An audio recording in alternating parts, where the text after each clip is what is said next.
এটি সিলেট বিভাগের হাম আইসোলেশন কেন্দ্র হিসেবে পরিচিত শহীদ শামসুদ্দিন আহমেদ হাসপাতাল। এখানে প্রতিদিনই বাড়ছে রোগীর সংখ্যা, কিন্তু সেই তুলনায় নেই পর্যাপ্ত শয্যা।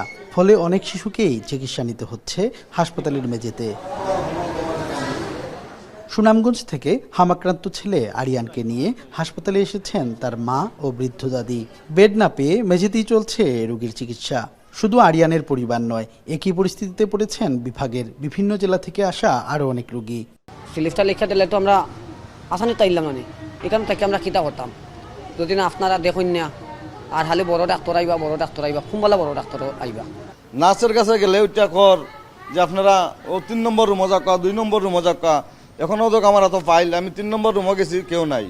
শহীদ শামসুদ্দিন মেডিকেল সরকারি মেডিকেলে আমরা বহু জায়গার নাম শুনছি, আমরা দূর থেকে অনেক দূর থেকে আইছি। আবার পরে যদি আমরা রাত 10টা ভর্তি করলাম, এখন পর্যন্ত আমরা বড় ডাক্তারের চিকিৎসা পাইলাম না। সিট নেই, আমাদেরকে একটু সিটে তোলার ব্যবস্থা করতেছে না। বলছি যে আমাদেরকে সিটে তুলেন, শুধু বলে যে পরে তুলবো এটাই।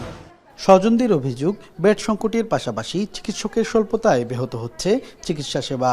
100 শয্যার এই হাসপাতালে বর্তমানে চিকিৎসা দেয়া হচ্ছে 126 জন রোগীকে।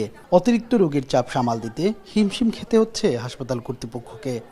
এদিকে হাসপাতাল কর্তৃপক্ষ বলছে, সীমিত জনবল ও অবকাঠামো নিয়েই সর্বোচ্চ সেবা দেওয়ার চেষ্টা চলছে। বিভাগীয় স্বাস্থ্য অধিদপ্তরের তথ্য অনুযায়ী বর্তমানে বিভাগের বিভিন্ন হাসপাতালে চিকিৎসাধীন রয়েছেন 254 জন হামাক্রান্ত রোগী। চলতি বছরে ল্যাব পরীক্ষায় 706 জনের শরীরে হামের সংক্রমণ নিশ্চিত হয়েছে। আর উপসর্গ নিয়ে চিকিৎসা নিয়েছেন 3500-এরও বেশি মানুষ।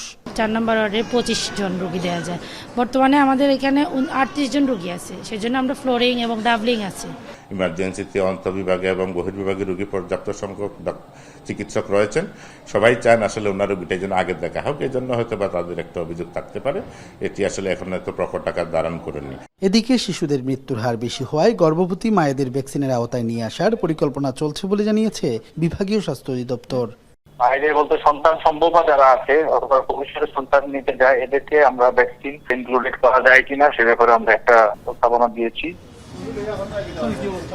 সন্দীপন শুভ, এখন সিলেট।